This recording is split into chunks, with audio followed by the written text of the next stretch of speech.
நமக்கு நன்மைகள் நடந்தாலும் சில காலகட்டங்களில் சில நேரங்களில் நமது உழைப்பு, நம்மளுடைய பெயர், புகழ், திறமை, வித்தை இவைகள்லாம் மறைக்கப்பட்டு உலோகமாக எது வியாபாரம் பண்ணாலும் மிகச்சிறப்பான ஒரு முன்னேற்றம் அப்படிங்கிறது தான் விசாக நட்சத்திரம். ரொம்ப நாளாக திருமணமே நடக்கலை, வயசாயிருச்சு, நாங்களும் போகாத கோயில் இல்லை, பண்ணாத பரிகாரம் இல்லை, பார்க்காத ஜோசியர் இல்லைன்னா சொல்லுவாங்க.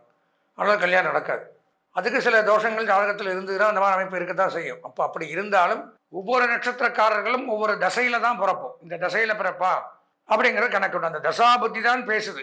மேஷராசினா அதுக்கு அதிபதி ஒருத்தர் இருப்பார், பிறந்த நட்சத்திரத்துக்கு ஒருத்தர் அதிபதி இருப்பார். இதெல்லாம் மெயினாக பார்க்கணும். இந்த தசாநாதனும் ராசிநாதனும் எங்கே இருக்கிறார்களோ அதை வைத்து பலன்கள் பார்ப்பது அப்படிங்கிறது ஒரு வித்தியாசமான ஒரு கணக்கு. இது முழுக்க 100% அவரவர்களுக்கு இண்டிவிஜுவலாக நன்மையை தரும். ஹரஹர நம பார்வதி பதஜே, ஹரஹர மகாதேவ. தென்னாடுடைய சிவனை போற்றி, எந்நாட்டவர்க்கும் இறைவா போற்றி. ஸ்ருதி ஸ்மிருதி புராணானாம் ஆலயம் கருணாலயம், நமாமி பகவத் பாத சங்கரம் லோகசங்கரம். வேயுறு தோழிபங்கன் விடமுண்ட கண்டன், மிக நல்ல வீணை தடவி மாசரு திங்கள் கங்கை முடிமேல் அணிந்து என் உளமே புகுந்த அதனால், ஞாயிறு திங்கள் செவ்வாய் புதன் வியாழன் வெள்ளி சனி பாம்பிரண்டும் உடனே, ஆசரு நல்ல நல்ல அவை நல்ல நல்ல அடியார் அவர்க்கு மிகவே. ஆதித்யாஜ சோமாய மங்களாய புதாயச்ச குரு சுக்ர சனிபியஸ்ச ராகவே கேதவே நமஹ. அன்பார்ந்த எங்களுடைய டிவோட்டினேஷன் தொலைக்காட்சி நேயர்களுக்கு உங்களுடைய ஜோதிட ஆச்சாரியர் ஜோதிட குரு சிவஸ்ரீ டி சரவண மாணிக்க சிவாச்சாரியர், முதல்வர் வேத சிவ ஆகம குருகுலம், சங்கரமடம், காஞ்சி காமகோடி பீடம், காஞ்சிபுரம். அலைபேசி 9865098370 9865098370. அடியனுடைய பணிவான வணக்கங்கள் மற்றும் ஆசீர்வாதங்கள். நாம் டிவோட்டினேஷன் தொலைக்காட்சியின் வாயிலாக காண இருக்கக்கூடிய இந்த பதிவு அப்படின்னு பார்த்தீங்கன்னா, அதாவது 27 நட்சத்திரங்களுக்கும் அஸ்வதி பரணி கிருத்திகை ரோகிணி மிருகசீரிஷம் திருவாதிரை புனர்பூசம் பூசம் ஆயில்யம் மகம் பூரம் உத்தரம் அஸ்தம் சித்திரை சுவாதி விசாகம் அனுஷம் கேட்டை மூலம் பூராடம் உத்திராடம் திருவோணம் அவிட்டம் சதயம் பூரட்டாதி உத்திரட்டாதி ரேவதி. இதுதான் 27 நட்சத்திரங்கள். இந்த 27 நட்சத்திரங்களும் 12 ராசிகளுக்குள்ள அடக்கம். 2.25 நட்சத்திரம் இப்படியெல்லாம் ஒரு ராசிக்கு வரும். அந்த 27 நட்சத்திரத்தில் பிறந்தவர்களுக்கும் இந்த 2026ஆம் ஆண்டு வருகின்ற புத்தாண்டு எப்படி இருக்க போகிறது அப்படிங்கிறது தான் இந்த தலைப்பில் பார்க்கிறோம். அதாவது கடந்த 2025ஆம் ஆண்டு அப்படின்னு எடுத்துட்டோம்னால், எந்த ஒரு வருடமும் இல்லாத வகையில் 4 பயிற்சிகள் நடந்திருக்கு. சனி பயிற்சி நடந்திருக்கு, குரு பயிற்சி நடந்திருக்கு, ராகு கேது பயிற்சி நடந்திருக்கு. இப்போ அதையெல்லாம் வைத்து அந்த பயிற்சிகள் மூலமாக என்னென்ன கிரகங்கள் எங்கே இருக்குது, இந்த 2025ஆம் ஆண்டு தான் நம்ம பலவிதமான கஷ்டங்களும் துன்பங்களும் துயரங்களும் பட்டிருந்தோம், 2026 ஏதாவது மாற்றங்கள் உண்டாகுமா அப்படிங்கிற பலவிதமான எதிர்பார்ப்புகளோட பல ராசிக்காரர்களும் நட்சத்திரக்காரர்களும் எதிர்பார்ப்போடு கொண்டிருக்கும். அப்போது நம்ம இந்த ராசிகளாக பார்க்கிறத விட நட்சத்திர வாயிலாக, ஏன்னா இந்த நட்சத்திரம் அப்படிங்கிறது நல்ல ஒரு வித்தியாசம் உண்டு. ஒவ்வொரு நட்சத்திரக்காரர்களும் ஒவ்வொரு தசையில் தான் பிறப்போம். இந்த தசையில் பிறப்பா அப்படிங்கிற கணக்கு உண்டு. அந்த தசா புத்தி தான் பேசுது. அப்போ அந்த தசாநாதன் அப்படிங்கிறவன் இங்கே எந்த இடத்துல இருக்கான், இந்த 2026க்கு அவன் சாதகமாக இருக்கானா? ராசிநாதன், மேஷராசினா அதுக்கு அதிபதி ஒருத்தர் இருப்பார், பிறந்த நட்சத்திரத்துக்கு ஒருத்தர் அதிபதி இருப்பார். இதெல்லாம் மெயினாக பார்க்கணும். பொதுவாக பயிற்சிகள் ஒரு பக்கம் இருந்தாலும் இந்த தசாநாதனும் ராசிநாதனும் எங்கே இருக்கிறார்களோ அதை வைத்து பலன்கள் பார்ப்பது அப்படிங்கிறது ஒரு வித்தியாசமான ஒரு கணக்கு. இது முழுக்க 100% அவரவர்களுக்கு இண்டிவிஜுவலாக நன்மையை தரும். அப்படி பார்க்கும் பொழுது தான் இந்த 27 நட்சத்திரமே ஒவ்வொருத்தரும் ஒவ்வொரு நட்சத்திரத்தில் பிறக்கிறோம். அப்போ அந்த நட்சத்திரத்துக்கு என்ன தசா புத்தி நடக்குது, என்ன தசாநாதன் இருக்கான், இந்த தசாநாதனுடைய இப்போ எங்கே இருக்கா, அவனை யார் பார்க்குறா, ராசிநாதன் யார், இதெல்லாம் வச்சு தான் நாம் பலன்களை சொல்கிறோம். அது கூட இந்த 2026 இந்த அதிகமாக ஒரு ராசியில் தங்கி நன்மை தீமைகளை செய்யக்கூடிய கிரகங்கள் அப்படின்னு நான் பல தடவை சொல்லியிருக்கேன். சனி பகவான் முதல்ல 2.5 ஆண்டுகள் ஒரு ராசியில் இருக்கார். கடந்த ஆண்டு பயிற்சியானார்னா இப்போ பார்த்தீங்கன்னா 2027 தான் அவர் பயிற்சி ஆவார். அதுக்கப்புறம் குரு பகவான், ராகு கேது 1.5 வருஷம் 2026 லாஸ்ட்டில் ஆவாங்க. இப்போ இவங்கெல்லாம் சாதகமாக இருக்கா, நம்ம தசாநாதன் சாதகமாக இருக்கா, ராசிநாதன் சாதகமாக இருக்கா, இப்படி இந்த பயிற்சிகளோடு கூடிய இண்டிவிஜுவலையும் பார்க்கறது தான் இந்த பலாபலன்களுடைய ஒரு பதிவு. அப்போது இந்த 27 நட்சத்திரத்திற்கும் தனித்தனியாக 2026 எப்படி இருக்கும் அப்படிங்கிறத, எவ்வளவு சதவிகித நன்மைகள் இருக்குது, யார் யார் சொந்த ஜாதகத்தை பார்த்து நம்ம அதையும் தெரிஞ்சுக்கணும் அப்படின்னு இந்த பலவிதமான நன்மைகளை தரக்கூடிய விஷயங்களை பற்றி தான் இப்போது இந்த பதிவில் நாம் இங்கே பார்க்க இருக்கிறோம்.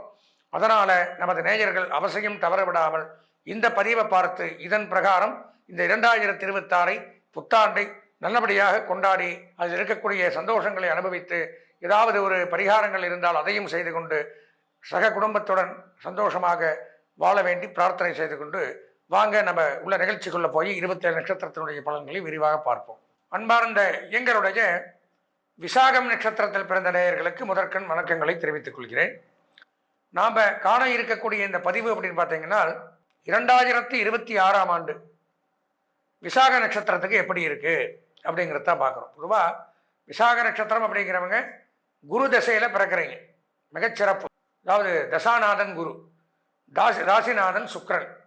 குருவும் சுக்கிரனும் பகை எப்போவுமே நல்லா தெரிஞ்சுக்கணும். குரு தேவர்களுக்கு குரு, சுக்கிரன் அசுரர்களுக்கு குரு. அப்படி இருக்கும்போது நமக்கு நன்மைகள் நடந்தாலும் சில காலகட்டங்களில் சில நேரங்களில் நமது உழைப்பு, நம்மளுடைய பெயர் புகழ் திறமை வித்தை இவைகள்லாம் மறைக்கப்பட்டு ஒன்றும் தெரியாதவங்ககிட்ட கை கட்டி நிற்கிற சூழ்நிலை அப்படிங்கிறது ஏற்படும். 15 நாள் நல்லா இருக்கும், 15 நாள் மோசமாக இருக்கும். இரவு நல்லா இருந்தால் பகல் மோசமாக இருக்கும். பார்த்துக்க, ஒரு வருஷத்தில் 6 மாதம் நல்லா இருக்கும், நம்ம பிரிச்சுக்க வேண்டியதான். அந்த மாதிரி அந்த குருவும் சுக்கிரனும் சேரும் பொழுது இந்த மாதிரி அமைப்புகள் ஏற்படுது. இருந்தாலும் இந்த 2026 உங்களுக்கு மிகச் சிறப்பானது நன்மை. 3ஆம் இடத்துல ராசிநாதன் சுக்கிர பகவான், 9ஆம் இடத்துல குரு பகவான், மிகச்சிறப்பு. ஓடிப்போனவனுக்கு 9ல் குரு அப்படிம்பாங்க, அகப்பட்டவனுக்கு அஷ்டமத்தில் சனி. அப்போது கஷ்டங்களை எல்லாம் வெட்டி விலகக்கூடியவனுக்கு 9ல் குரு இருந்தால் நன்மை. வீடு மனை வாகனம் வசதிகள் ஏற்படும். பொன் பொருள் ஆடை ஆபரணங்கள் வாங்கக்கூடிய அமைப்பு ஏற்படும். திருமண பேச்சுக்கள் கைகூடும். தடைபட்டு வந்த ரொம்ப நாளாக திருமணமே நடக்கலை, வயசாயிருச்சு, நாங்களும் போகாத கோயில் இல்லை, பண்ணாத பரிகாரம் இல்லை, பார்க்காத ஜோசியர் இல்லைன்னா சொல்லுவாங்க. ஆனால் கல்யாணம் நடக்காது. அதுக்கு சில தோஷங்கள் ஜாதகத்தில் இருந்ததுன்னா அந்த மாதிரி அமைப்பு இருக்கத்தான் செய்யும். அப்படி இருந்தாலும் அதையெல்லாம் முறியடித்து கொண்டு இந்த ஆண்டில் திருமணம் நடைபெறக்கூடிய அமைப்பு அப்படிங்கிறது குரு பகவான் கொடுப்பார். திருமண தோஷம் விலகும். குழந்தை இல்லாத தம்பதிகளுக்கு குழந்தை பாக்கியம் ஏற்படும். அதே மாதிரி வீட்டில் சுப நிகழ்ச்சிகள் நடத்தக்கூடிய அமைப்பு உண்டாகும். வீட்டில் யாருக்காவது திருமணம் நடத்தலாம், காது குத்து, கல்யாணம், 60ஆம் கல்யாணம், சீரு, இந்த மாதிரி நிறைய சொல்கிறாங்களே. ஒரு வீட்டுக்கு குடும்ப வழக்க பிரகாரம் பலவிதமான நிகழ்ச்சிகள் நடத்தலாம். அதே மாதிரி பார்த்தீங்கன்னா வங்கி, நிதி நிறுவனங்கள், ஃபினான்ஸ் டிபார்ட்மெண்ட், கொடுக்கல் வாங்கல், ஆடை ஆபரண தொழில், ஜவுளி தொழில், இதில் எல்லாம் பணியாற்றவர்கள், வியாபாரம் பண்ணக்கூடியவர்கள், அவங்களுக்கு சிறப்பு. உலோகத் தொழில் பண்ணக்கூடியவர்களுக்கு இன்னும் நன்மை. தங்கம், வெள்ளி, ஈயம், பித்தளை, இரும்பு, காப்பர், இந்த மாதிரி ரீதியாக தொழில் பண்ணக்கூடியவர்களுக்கு மிகச்சிறப்பு. ஆபரணம் நகை செய்பவர்கள், ஜுவல்லரி வச்சிருக்கிறவங்க, மற்ற ஃபேன்சி பொருட்கள், 1 கிராம் கோல்டு, பஞ்சலோகம், இந்த மாதிரி எது உலோகமாக எது வியாபாரம் பண்ணாலும் மிகச்சிறப்பானது ஒரு முன்னேற்றம் அப்படிங்கிறது தான் விசாக நட்சத்திரத்துக்கு. அதேபோல் கல்விக்கூடங்கள், கல்விச்சாலைகள், கல்லூரிகள் இந்த மாதிரி வச்சு நடத்துகிறவங்களுக்கும் மிகச்சிறப்பானது ஒரு முன்னேற்றங்கள் அப்படிங்கிறது ஏற்படுது. பொதுவாக விசாக நட்சத்திரம் அப்படின்னு பார்த்தால் இந்த 2026 90% நன்மைகள் அப்படிங்கிறது உண்டாகும். மிகச்சிறப்பு. இந்த ஆண்டு தங்களுக்கு அதிர்ஷ்டமான வண்ணம் வெள்ளை, மஞ்சள். அனுகூலமான திசை கிழக்கு வடக்கு. அதிர்ஷ்டமான எண் 5, 7. வணங்க வேண்டிய தெய்வம் மகாலட்சுமி, பத்மாவதி தாயார். மகாலட்சுமியை வணங்கி இந்த ஆண்டை இனிமையான ஆண்டாக மாற்றிக்கொள்ள ஆசீர்வதிக்கிறேன். அன்பார்ந்த நமது டிவோட்டினேஷன் நேயர்களே, நாம் இதை வரைக்கும் பார்த்தீங்கன்னா இந்த ஒவ்வொரு நட்சத்திரத்துக்கும் இப்படிலாம் தான் இந்த புத்தாண்டு பலன்களை கொடுக்கும். இவங்களுக்கு சரியில்லை, இவங்க இந்த பரிகாரங்களை பண்ணிக்கிறோம், அவரவர்கள் அந்த சொந்த ஜாதகத்தையும் பார்த்து தெரிஞ்சுக்கணும். இப்படியெல்லாம் பலவிதமான ஒரு நீங்களே பார்த்துருங்கன்னா புரிஞ்சிருக்கும். பலவிதமான நுண்ணறிவோடு உள்ள நுணுக்கமாக இருக்கக்கூடிய விஷயங்கள் வரைக்கும் நம்ம இந்த பதிவில் பார்த்தோம். அதுவும் போக இதெல்லாம் ஒரு புறம் இருந்தாலும் இதில் மாற்றங்களை தரக்கூடியது அப்படிங்கிறது அவரவர்களுடைய சொந்த ஜாதகம். சொந்த ஜாதகத்தில் இந்த 9 கிரகங்களும் வலுப்பெற்று இருக்குது, நல்ல இடங்கள் இருக்குது, நல்ல கிரகங்களுடைய பார்வைகள் அது மேலே படுது, நல்ல தசா புத்தி நடக்குது இப்போது அப்படிங்கிறதெல்லாம் சொந்த ஜாதகத்தை வச்சு தான் தெரிஞ்சுக்க முடியும். இது பொதுவான பலன்கள். இந்த ராசியில் பிறந்திருந்தால் இந்த ஒன்றும் வேண்டாம், நான் கிருத்திகை நட்சத்திரம்னு வச்சுக்கங்க. நான் மட்டுமா கிருத்திகை நட்சத்திரம்? உலகத்தில் பல கோடி பேர் இந்த கிருத்திகை நட்சத்திரத்தில் பிறந்திருப்பான். இப்போ அவங்களுக்கு எல்லாத்துக்குமே பொதுவான ஒரு பலன்கள் தான் நாம் பார்க்குறோம். இப்போ பொதுவாக கிடைக்கிற சாப்பாட்டுக்கும் இண்டிவிஜுவலாக நாம் மட்டும் சாப்பிட்ற சாப்பாட்டுக்கும் வித்தியாசம் இருக்குல்ல. நம்ம வயிறு ரொம்பன்னா நம்ம சாப்பிட்ணும், நமக்கு சாட்டிஸ்ஃபைட் ஆகணும், வயிறு ஃபுல் ஆகணும், அப்போ தான் நிறுத்துறோம். அந்த மாதிரி கோயிலுக்கு போனால் ஒரு தொன்னை பிரசாதம் கொடுப்பா, வயிறு நிறையாது. எல்லாருக்கும் கொடுக்கணும்ல, அதனால் ஒரு தொன்னை தான் கிடைக்கும். இதே ஹோட்டலுக்கு போனோம்னா வேணுங்கிறத வாங்கி சாப்பிட்றோம், வீட்டில் வயிறு ரொம்ப சாப்பிட்றோம். அந்த மாதிரி சொந்த ஜாதகத்தை பார்த்தால் மட்டும்தான் இண்டிவிஜுவலாக சாட்டிஸ்ஃபைடாக நமக்கு எப்படி இருக்குது அப்படிங்கிறத முழுமையாக தெரிஞ்சுக்க முடியும். அதனால் இதுவும் கை கொடுக்கும், கூட நம்ம சொந்த ஜாதகத்தையும் எடுத்துக்கணும். அப்படி எல்லாத்தையும் கலந்து பார்க்கும் பொழுது தான் 100க்கு 100% இந்த வருஷம் நமக்கு எப்படி இருக்குங்கிறத தெளிவாக தெரிஞ்சுக்க முடியும். அதனால் நமது நேயர்கள் இந்த பதிவையும் பார்த்து சொந்த ஜாதகத்திலையும் ஏதாவது கஷ்டங்கள், ஒரு சந்தேகங்கள் இருப்பின் தாராளமாக என்னுடைய அலைபேசி நம்பரை சொல்கிறேன். 9865098370 9865098370 இதில் ஸ்க்ராலிங்லேயும் போடுவாங்க. இந்த எண்ணிற்கு தாராளமாக தொடர்பு கொண்டு உங்களுடைய சொந்த ஜாதகத்தை விரிவாக தெளிவாக பார்த்து பயன்பெற்று இந்த 2026 சந்தோஷமாக கொண்டாட பிரார்த்தித்து விடைபெறுகிறேன். நன்றி, வணக்கம்.